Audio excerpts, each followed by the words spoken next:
யாரும் தலையிடக்கூடாது. முதலமைச்சருடைய மகன் பேசுறார், ஒருவரும் எந்த பிரச்சனையும் பேசக்கூடாது. இது ஒரு சர்வாதிகாரம்.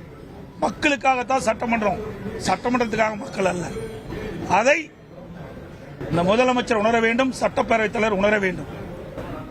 நாங்க மக்களுடைய பிரச்சனை பேசுறதுக்காக வந்திருக்கிறோம். ஆனா திரு ஸ்டாலின் தலைமை இருக்கின்ற அரசாங்கம் அவருடைய வீட்டு மக்கள் அதிகாரத்தில் இருந்து கொண்டு அவருக்கு பதிலுரை அளிப்பதில் யாரும் தடையாக இருக்கக்கூடாது. அது எவ்வளவு முக்கிய பிரச்சனையாக இருந்தாலும் சட்டமன்றத்திலே பேச அனுமதி கிடையாது என்ற சர்வாதிகார போக்கை இன்னைக்கு சட்டமன்றத்தில் அரங்கேறிக்கின்றார். இது கண்டனத்துக்குரிய. இன்றைக்கு மக்களுடைய பிரச்சனை பேசுவதற்கு பிரதான எதிர்க்கட்சி. இதில் என்ன தவறு இருக்கின்றது?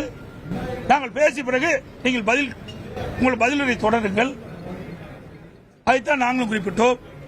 ஆனால் அவை முன்னவரும் முதலமைச்சர் அவர்களும் சட்டப்பேரவைத் தலைவரும் எங்களை வெளியேற்றுவதிலே குறிக்கோளா இருக்கிறாங்க. அவையில் எங்களுடைய பேச்சை கேட்க அவர்கள் தயாராக இல்லை. ஏனென்றால் பிரதான எதிர்க்கட்சி ஏதாவது குறை சொல்லிவிடக்கூடாது இந்த அரசு மீது என்று திட்டமிட்டு இன்றைய தினம் அவையிலிருந்து எங்களை வெளியேற்றினார். நீங்க வெளில வந்ததுக்கு அப்புறம் சிஎம் வந்து அங்கொன்றும் இங்கொன்றும் நடக்கக்கூடிய பிரச்சனைகளை வந்து ஊதி பேசுறாங்க. ஏங்க தினந்தோறும் நடந்துகிட்டு இருக்குது. உங்க ஊடகத்திலையும் பத்திரிகையில் வர செய்தி இதெல்லாம் வந்ததோ இல்லையோ? ஊடகத்தில் இந்த செய்தி எல்லாம் வந்ததோ இல்லையோ?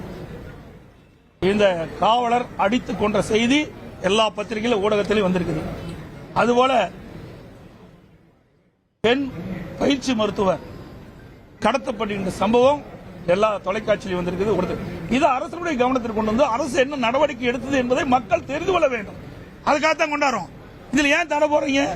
ஒரு நாளைக்கே நடக்குது. தினந்தோறும் தொடர்கதையாக ஊடகத்திலையும் பத்திரிகையிலையும் வருகின்ற செய்தி போதை ஆசாமிகள் செய்கின்ற அட்டகாசங்கள், போதை ஆசாமிகள் பாலியல் கொடுமையை ஆளாக்கப்படுகின்ற போதை ஆசாமிகளால் கொலை சம்பவங்கள். அது மட்டுமல்ல, ஆங்காங்கே செயின் பறிப்பு. இப்படிப்பட்ட சம்பவம் ஒரு நாள் 2 நாள் இல்லைங்க, தொடர்ந்து நடந்துட்டு இருக்குது.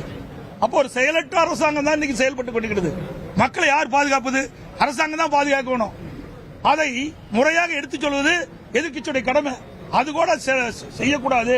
நீங்க அப்படியே வர வேணும், நாங்க சொல்றதெல்லாம் கேட்க வேணும், நீங்க அப்படியே வெளியே போகணும். இதற்கு எதிர்க்கட்சி அல்ல. அதிமுக ஒருபோதும் இதற்கு அடிமையாகாது. மக்களுடைய பிரச்சனையை பேசுவதுதான் எங்களுடைய தலையாய கடமை. ஆமா ஆமா ஆமா, இவருடைய ஆட்சியில் போட்டோ ஷூட் மட்டும் நீங்க காட்டிட்டு இருக்கணும்.